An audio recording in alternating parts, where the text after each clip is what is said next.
pues sin más tiene la palabra el profesor Pablo López.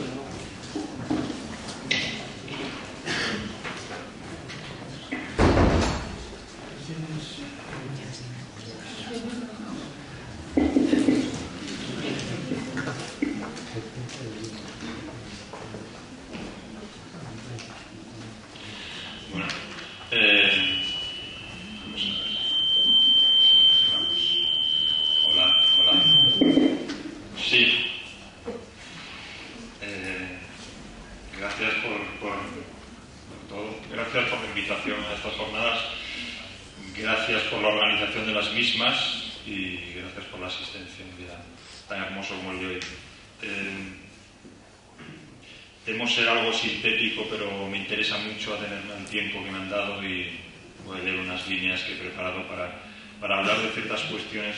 bueno, que ya han quedado bien presentadas al inicio de la mesa y sitúo el comienzo de mi exposición en 1793. El 10 de mayo de 1793, el diputado Maximilien Robespierre se dirige a la Convención con las siguientes palabras: ¿qué importa que la ley rinda un homenaje hipócrita a la igualdad de derechos, si la más imperiosa de todas las leyes, la necesidad, fuerza a la parte más sana y numerosa del pueblo a renunciar a ella? Además de la exclusión estrictamente política, los individuos se ven alejados del ejercicio de su ciudadanía por el hambre, frente a lo cual Robespierre puede proponer que la patria indemnice al hombre que vive de su trabajo cuando asiste a asambleas públicas, que dé un salario por la misma razón, de forma proporcionada a todos los funcionarios públicos, que el cuerpo legislativo delibere bajo la mirada de la mayor multitud de ciudadanos posible y que las fechas de las asambleas sean fijadas en las épocas más convenientes para la parte trabajadora de la nación. En fin, se recoge con ello una posición constante en las intervenciones de Robespierre entre el 89 y el 93 que quería comentar en dos aspectos y se refieren a la manera en la cual se promueve el principio de igualdad, el principio de la santa igualdad para Robespierre.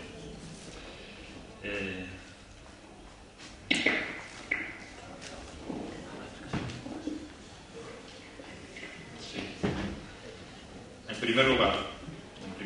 hablo de la manera en la cual se promociona el principio de igualdad. En primer lugar, bajo la exigencia de la ampliación de los derechos políticos a los ciudadanos varones mayores de edad, suprimiendo las restricciones censitarias del derecho de ciudadanía y, por lo tanto, la diferencia entre ciudadanos activos y ciudadanos pasivos. Y, en segundo lugar, tratando de lograr las condiciones materiales en las cuales la igualdad pueda considerarse realmente protegida. La efectividad de la igualdad de derechos depende de una acción positiva del Estado. En el discurso de las Guardias Nacionales, que es el discurso en el cual Robespierre introduce el célebre lema, ¿no?, de libertad, igualdad, fraternidad, como el lema que habrían de llevar en los uniformes las Guardias Nacionales, expone: para establecer la libertad no es suficiente con que los ciudadanos tengan la facultad ociosa de ocuparse de la cosa pública, es preciso también que puedan ejercerla efectivamente. Y esta pretensión de otorgar plena efectividad a la igualdad de derechos, consagrada en la primera Declaración de los Derechos del Hombre y del Ciudadano, lleva a la izquierda jacobina, a Robespierre, a dos elementos que cito. En primer lugar, el reconocimiento de un derecho a la subsistencia, cuya garantía han de ir dirigida a las acciones públicas, pues, dice Robespierre, la primera ley social es la que garantiza a todos los miembros de la sociedad los medios de existir. No es verdad que la propiedad pueda jamás hallarse en oposición a la subsistencia de los hombres. Y, en segundo lugar, la búsqueda de una sanción constitucional, digamos, al máximo nivel normativo, de la limitación del derecho de propiedad, Si en la primera declaración del 89 la propiedad se reconocía como un derecho natural e imprescriptible, Robespierre plantea la siguiente limitación: la propiedad es el derecho que posee cada ciudadano de gozar y disponer de la porción de bienes que se le garantiza por ley. El derecho de propiedad está limitado, como todos los demás, por la obligación de respetar los derechos del prójimo. La propuesta de Robespierre para la modificación de la declaración fue rechazada, si bien de todas formas no puede decirse mucho de la efectividad del texto como tal, de la Constitución del 93, que fue elaborada en un proceso muy condicionado, en un tiempo muy convulso, en los primeros meses de 1793, y que no llega nunca a alcanzar vigencia. El 10 de octubre del 93 la Convención aprueba un decreto que establece que el gobierno provisional de Francia será revolucionario hasta la paz. Pocos días más tarde, el 4 de diciembre, se aprueba el modo de gobierno provisional y revolucionario que sanciona las nuevas competencias del Comité de Salud Pública. Bien. Se ha destacado en muchas ocasiones el papel de inauguración de la época burguesa, que podría cifrarse en la aprobación de esta Declaración de los Derechos del Hombre y del Ciudadano. Por ejemplo, el FED ha dicho que la declaración esencialmente es el acta de defunción del antiguo régimen. Hobsbawm escribe: la declaración es un manifiesto contra la sociedad jerárquica y los privilegios de los nobles, pero no en favor de una sociedad democrática o igualitaria. Bien, a mí lo que me interesa destacar es, a través de las intervenciones de Robespierre, es la manera en la cual la declaración del 89 opera como una suerte de norma superior o de precedente legal que permite ir al orden jurídico más allá de sus propios límites, pero partiendo de él mismo. Quiere decirse, el tránsito que se opera, ¿no?, en las propias acciones de Robespierre, desde el reconocimiento de los derechos fundamentales del hombre y del ciudadano, en los cuales no se hace ninguna mención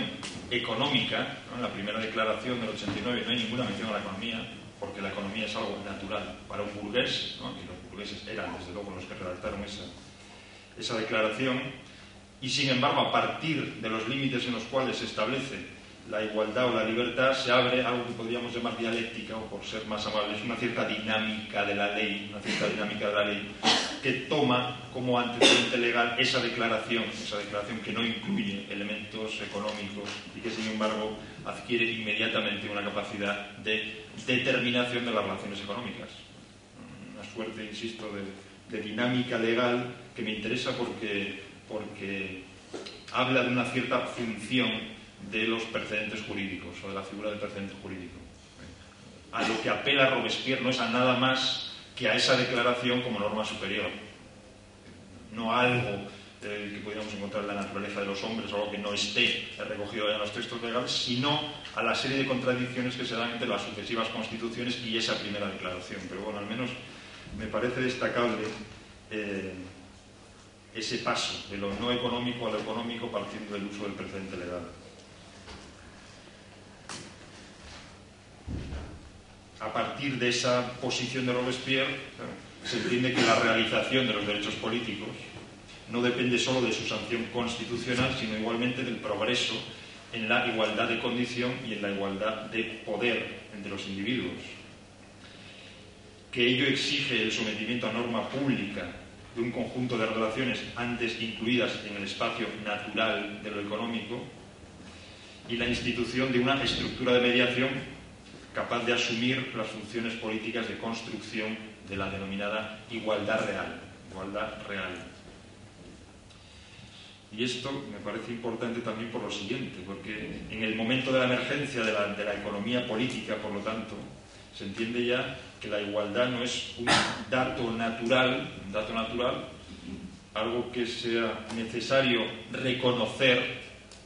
sino más bien algo que es necesario producir, Ya no nos movemos en el plano de Hobbes, en el cual la igualdad puede reconocerse, puede asumirse por el hecho de que, digamos, nuestras fuerzas físicas son relativamente equiparables y cada uno de nosotros podría matar a cada uno de los restantes hombres, sino que más bien es necesario producir la igualdad, que no es una condición natural, sino una condición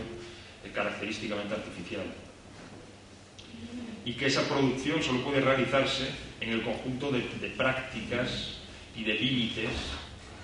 que se establecen sobre sujetos vivos, capaces de obrar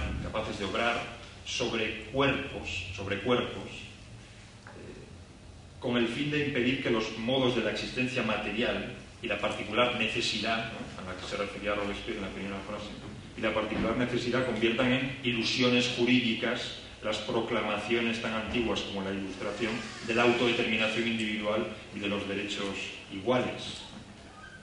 Por lo tanto, idea de una producción de la independencia, es decir, reconocimiento ya a partir de esa declaración del carácter positivo de los poderes públicos y no simplemente abstentivo, ¿no?, de reconocimiento de ciertos derechos, sino más bien de su producción, en el sentido de los derechos económicos y sociales. Pienso que este reconocimiento de la necesidad de garantizar la realización de la igualdad formal no puede desvincularse de la larga serie de conflictos políticos y sociales desarrollada entre 1848 y 1914. Hobsbawm ha explicado en estos términos lo que él llama la crucial aportación a los derechos humanos que durante el siglo XIX hicieron los movimientos obreros. Varios derechos humanos en potencia seguían sin estar amparados por las dos familias principales de derechos que constituían el legado de la clase obrera del pasado. El primer grupo de tales derechos eran los políticos y jurídicos, que representaban una pieza esencial para el funcionamiento de cualquier movimiento obrero. Por ejemplo, el derecho a la huelga y a la organización colectiva. En este sentido, la era del liberalismo burgués clásico en realidad recortó los derechos de organización y acciones corporativas que las sociedades preindustriales no solo habían reconocido en la práctica, sino que además consideraban como instituciones clave en la estructuración de la sociedad. El segundo grupo de derechos omitidos tenían como formulación clásica la inmunidad frente a la necesidad. La innovación espectacular de la sociedad burguesa y su economía capitalista, y de hecho diabólica para la mayoría de las personas, era que no tenía ningún lugar para esos derechos y obligaciones positivos, y de hecho trató de abolirlos. Fin de la cita de Hobsbawm. Algunos de los órdenes constitucionales del periodo de guerras, digamos, del final precisamente de esta fase expansiva del capitalismo que concluye con esa Primera Guerra Mundial, y que son resultado, desde luego, de complejos equilibrios de fuerzas y también de las exigencias de control de la inestabilidad provocada por esa primera fase de expansión planetaria. Algunos de estos textos constitucionales creo que pueden servir para ejemplificar la manera en la cual adquieren rango constitucional algunas de estas luchas, ¿no?, por los derechos no incluidos inicialmente en las declaraciones. Me referiré en realidad muy brevemente a tres textos: a la Constitución mexicana del 17, a la Constitución alemana del 19, la Constitución de la República de Weimar, y a la Constitución española del 31. Son textos muy vinculados, que son además resultado de una etapa de una intensísima reflexión constitucional, posterior a la Primera Guerra Mundial, que además establecen entre ellos referencias cruzadas, que son además las constituciones, digamos, del reconocimiento del sufragio universal y de los derechos sociales, y que precisamente por todo ello me interesa recordar. Y también porque son textos que han desaparecido por completo de una cierta genealogía liberal del Estado moderno. Desaparecido por completo. Ellos y sus autores. Así, con respecto a los derechos sociales y económicos, la Constitución mexicana del 17 establece la enseñanza primaria, gratuita y obligatoria, el derecho al trabajo y a la justa retribución, el compromiso de perseguir y castigar toda concentración o acaparamiento en una o pocas manos de artículos de consumo necesario y que tenga por objeto obtener el alza de los precios, la duración máxima de la jornada de trabajo, el permiso remunerado de maternidad, el derecho a igual salario para igual trabajo, el derecho de huelga, la indemnización por despido injustificado y el alcance de la seguridad social, asistencia médica, vacaciones, vivienda para los trabajadores públicos. He omitido varios porque realmente no quiero cansarlos. Es un texto que merece la pena considerar. En la Constitución de Weimar, paradigmática precisamente de todo este constitucionalismo de entreguerras, se reconocen derechos equiparables, y lo mismo ocurre con la Constitución republicana española de 1931. De todas formas, me parece importante anotar que esta prescripción de deberes positivos al Estado no permanece en el campo de la formulación indeterminada de ideales u objetivos asociados a la igualdad social, ¿no? Esta retórica que se hace muy habitual en las constituciones posteriores a la Segunda Guerra Mundial, donde el Estado buscará, ¿no?, digamos, con formas verbales diferentes a las formas con las cuales se garantizan los derechos formales, sino que se dota de vías de intervención, en estos textos a los que me refiero, vías de intervención en las relaciones de propiedad, de producción y de comercio, sancionadas de manera constitucional, esto es supralegislativa. Así, la Constitución mexicana decreta la propiedad estatal de tierras y aguas comprendidas en el territorio nacional, el derecho del Estado a imponer a la propiedad privada las modalidades que dicte el interés público, así como de regular el aprovechamiento de los elementos naturales susceptibles de apropiación, con el fin de lograr una distribución equitativa de la riqueza pública, las competencias exclusivas de la nación en la explotación de los recursos del petróleo y los hidrocarburos, la nacionalización de los bienes de las iglesias, establece el derecho de los poderes públicos a adquirir y poseer todos los bienes raíces necesarios para los servicios públicos, a determinar los casos en que es de utilidad pública la ocupación de la propiedad privada y a fijar la extensión máxima de la propiedad rural, y declara revisables aquellos contratos y concesiones estatales que hayan tenido como consecuencia el acaparamiento de tierras, aguas y riquezas naturales de la nación por una sola persona o sociedad, pudiendo declararse nulos cuando impliquen perjuicios graves para el interés público. La Constitución alemana del 19 reconoce al Estado capacidades, digamos, similares, ¿no?, de determinación de la propiedad, y la Constitución española del 31, por ejemplo, en el artículo 44, que me parece central, establece que toda la riqueza del país, sea quien fuere su dueño, está subordinada a los intereses de la economía nacional y fija la posibilidad y las condiciones de la expropiación forzosa o socialización de bienes, así como de la intervención por el Estado de la explotación y coordinación de industrias y empresas cuando así lo exigieran la racionalización de la producción y los intereses de la economía nacional. Bien, por lo tanto, insisto en que la lista podría ser mucho más amplia. En el momento en el que numerosos Estados europeos proceden a la adopción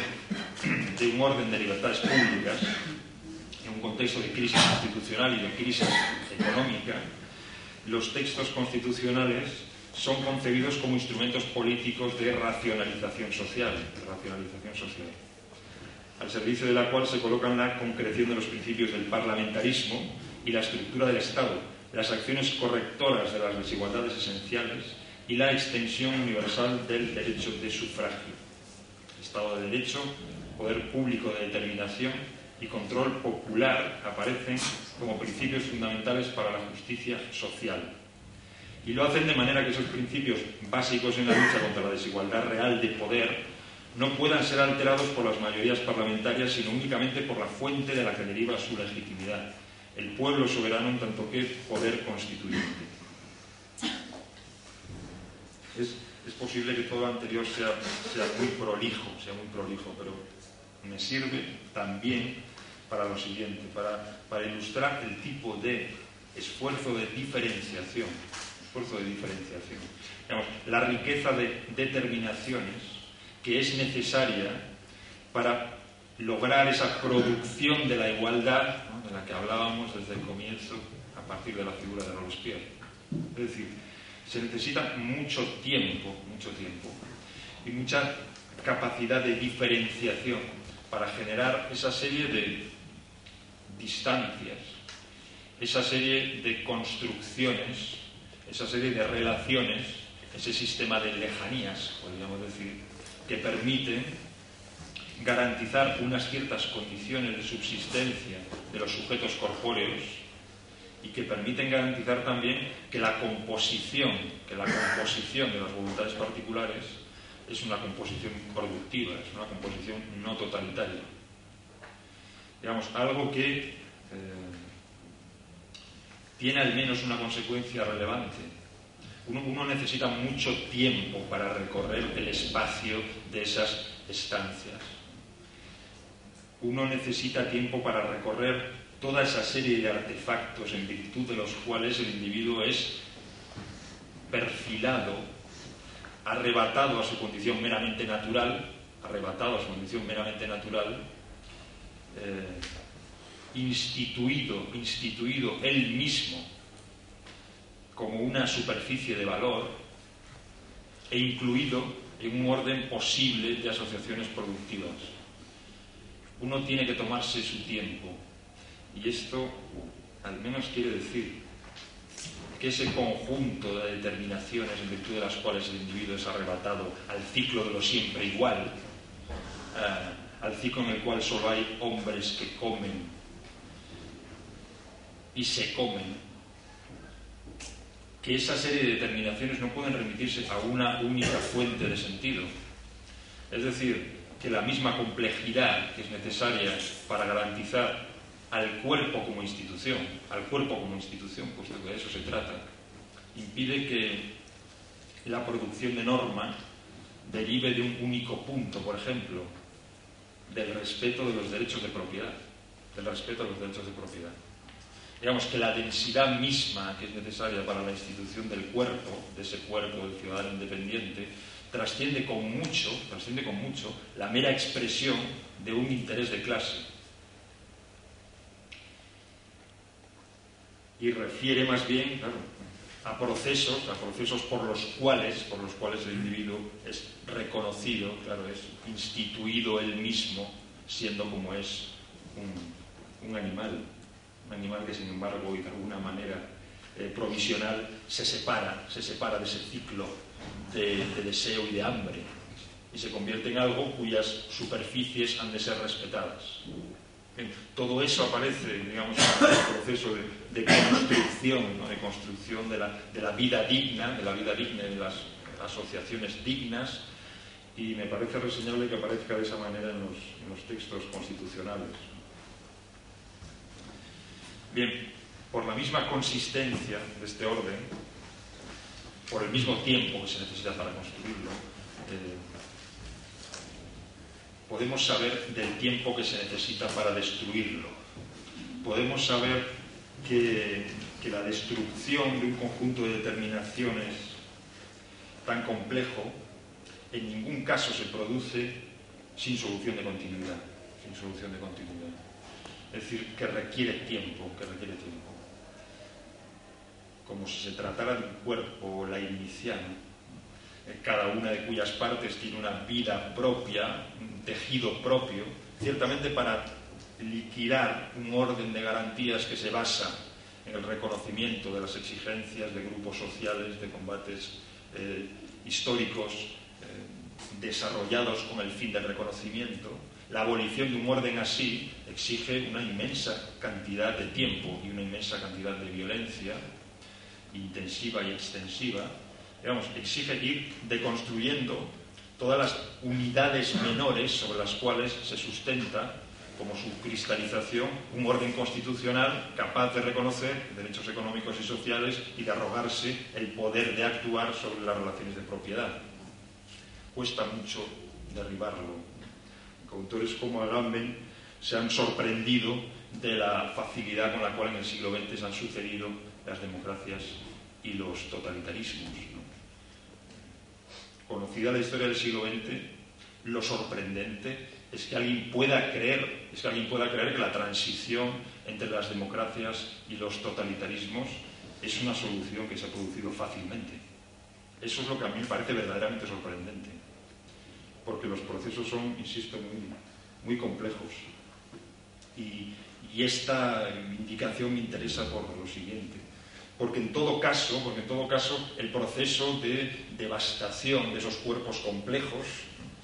y que exige una acción política deslocalizada, ocurre en cualquier caso en la condición de que se produzca la emergencia en el cuerpo social de fuerzas que, contra lo establecido por Hobbes, sí pueden compararse con la fuerza del Leviatán y pueden disputar a la colectividad el derecho de determinación del bien común. La aparición de fuerzas, ¿no?, que horadan interiormente ese equilibrio interno del cual se obtiene la ley y se entra en competencia, digamos, los intereses privados entran en competencia con los intereses públicos a la hora de decidir la utilidad pública o el bien común. Es entonces cuando el orden de límites y de superficies que se han fijado en los textos legales, entra necesariamente en fricción con la lógica del desarrollo económico, con un proceso de acumulación que precisamente vive de derribar límites, de derribar los pliegues, ¿no?, en los que se albergaba el cuerpo como cuerpo libre del ciudadano. Por lo tanto, atención a una cierta dinámica de la ley, ¿no?, a la que me refería antes, pero también una cierta dinámica del capitalismo, en el sentido de decir, la armonía derecho-capital, bueno, al menos ha de ser matizada por las diversas fases históricas del derecho y por las diversas fases históricas del capital, ¿no? La afinidad electiva entre derecho y mercado, bueno, ha de someterse al menos a la prueba de las variaciones históricas del derecho y de las variaciones históricas del mercado. En un momento determinado, en un momento en el cual se aprueba cierto tipo de poderes establecidos, constitucionalmente legitimados para determinar el ámbito de la propiedad, ocurre que los poderes emergentes de la sociedad entran directamente en fricción con esos poderes que, para ser soberanos, no pueden admitir un poder que se les compare. Bien, sabemos más o menos cómo terminan, ¿no?, cuál es la breve vida de los textos constitucionales a los cuales he hecho referencia. Y me interesaba, aunque sea ya casi telegráficamente, poner en relación el proceso de superación, de quebrantamiento interno de estos órdenes constitucionales con respecto a una fase posterior de evolución del capitalismo, una fase posterior del proceso de acumulación de capital, que podemos llamar con Foucault la racionalidad del gobierno neoliberal. La manera en la cual la fase, ¿no?, del neoliberalismo viene a ser una prolongación, una radicalización de aquellas fuerzas y de aquellos procedimientos que convierten en inservibles las instancias legales, y que generan en el mismo tejido social fuerzas que pueden compararse con los poderes públicos y que terminan por vencer a esos poderes públicos. Puesto que la larga serie de decisiones políticas que han articulado la denominada mundialización han venido dirigiéndose de una manera estrictamente revolucionaria contra límites políticos y sociales relativamente estabilizados: la regulación de los mercados financieros, la legislación estatal, el Estado social de derecho o las instituciones colectivas de negociación salarial. Correlativamente, estas decisiones políticas han favorecido la concentración del poder económico privado. Ello supone al mismo tiempo el debilitamiento de los dispositivos de garantía jurídica, y el despliegue de poderes con capacidad de sustraerse al entramado de la cultura del derecho. A ello se suma una creciente y al menos llamativa institucionalización del espacio financiero y mercantil, que tiene sus propias instituciones no democráticas, que promueven intervenciones y realizan presiones orientadas a la modificación estructural del campo económico. Y finalmente se ha agudizado el ataque al poder sindical mediante la dispersión y fragmentación en el espacio de los procesos de producción, que dificulta la posibilidad de la negociación y favorece la desprotección laboral y la flexibilización del mercado de trabajo. Todo ello ha derivado en la intensificación extrema de la indefensión jurídica y la desposesión económica, una imparable desinstitucionalización de los cuerpos. Y por concluir, que no podré concluir ya como quisiera, pero seguramente podremos hablar un poco después, quiero plantearme, claro, en qué términos podemos seguir pensando la posibilidad de la producción de igualdad, la posibilidad de producción de ciudadanía en estas condiciones, digamos, de devastación interna del tejido social. Es fácil que en estas condiciones se haya podido hablar de la extinción del Estado, pero creo que es más adecuado referirse a una cierta resignificación de sus prácticas. Por ejemplo, Robert Jessop ha subrayado que incluso en sus nuevas configuraciones el Estado sigue garantizando las condiciones externas para la acumulación de capital. asegura los derechos y las capacidades del capital para controlar la mano de obra en el proceso productivo y para regular los términos de la relación capital-trabajo. Modifica los marcos regulatorios para facilitar las diferentes formas de flexibilidad en el mercado laboral. Boaventura de Sousa Santos ha recordado igualmente que en lo relativo a la estrategia de acumulación, el Estado se mantiene más fuerte que nunca, asumiendo la gestión y legitimación en el espacio nacional de las exigencias del capitalismo global. Así dice, la debilidad del Estado no es un efecto secundario o perverso de la globalización de la economía, sino el resultado de un proceso político que intenta conferir al Estado otro tipo de fuerza. Si durante la vigencia del reformismo político el Estado expresó su fuerza promoviendo interdependencias no mercantiles, como las que podemos encontrar en la generación y garantía de derechos sociales, interdependencias no mercantiles, ahora esa fuerza se manifiesta en la capacidad de someter todas las interdependencias a la lógica mercantil. Y aquí en el diagnóstico de Santos se detecta el tránsito de la exigencia del Estado mínimo, que busca limitar el alcance de la acción estatal, a una tentativa de reforma del Estado por sectores particulares que promueve una readaptación de las funciones del Estado orientada a evitar los efectos disfuncionales de la reducción del Estado. Esto me parece una imagen verdaderamente memorable. Digamos, la constitución del Estado, de tal manera que mantenga la fuerza suficiente para corregir los efectos de su desaparición. El animal que vive lo justo para sanarse de su propia dentellada.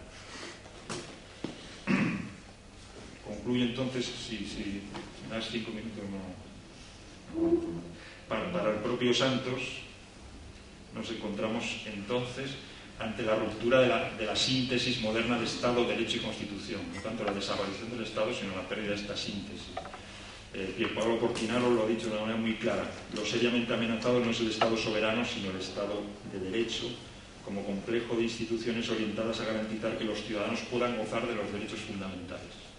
Resulta claramente amenazada aquella modalidad de democracia ciudadana, de política de la sociedad civil, que sigue siendo hoy aún la promesa no cumplida de la modernidad. Bueno, ¿qué hacemos nosotros entonces con esta promesa no cumplida de la modernidad? ¿Qué hacemos cuando hemos descubierto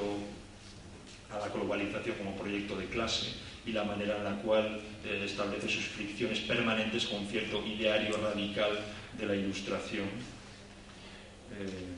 Seguro que no se puede ser optimista, pero hay algún punto en el que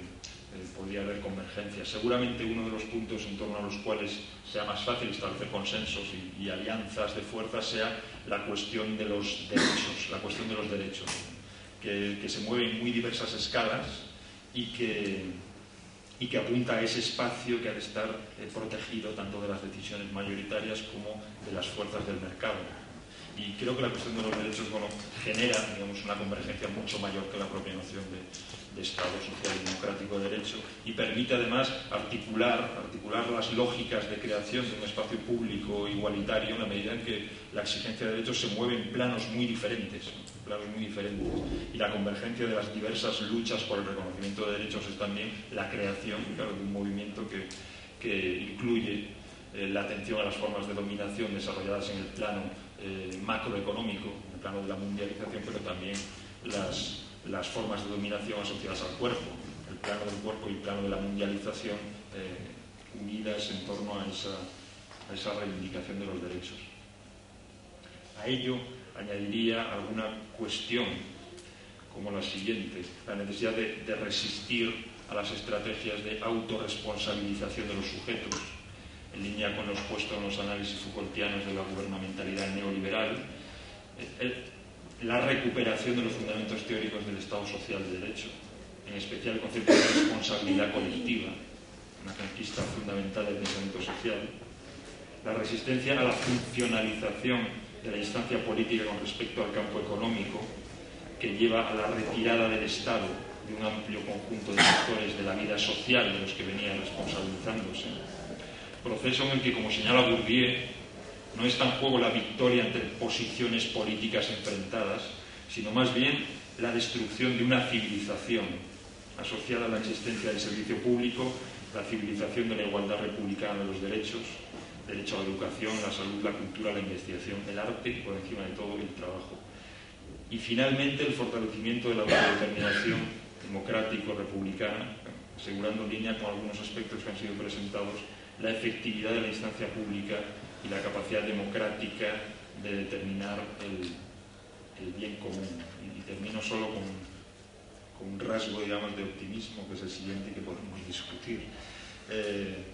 A pesar de todo, y en fin, ha sido todo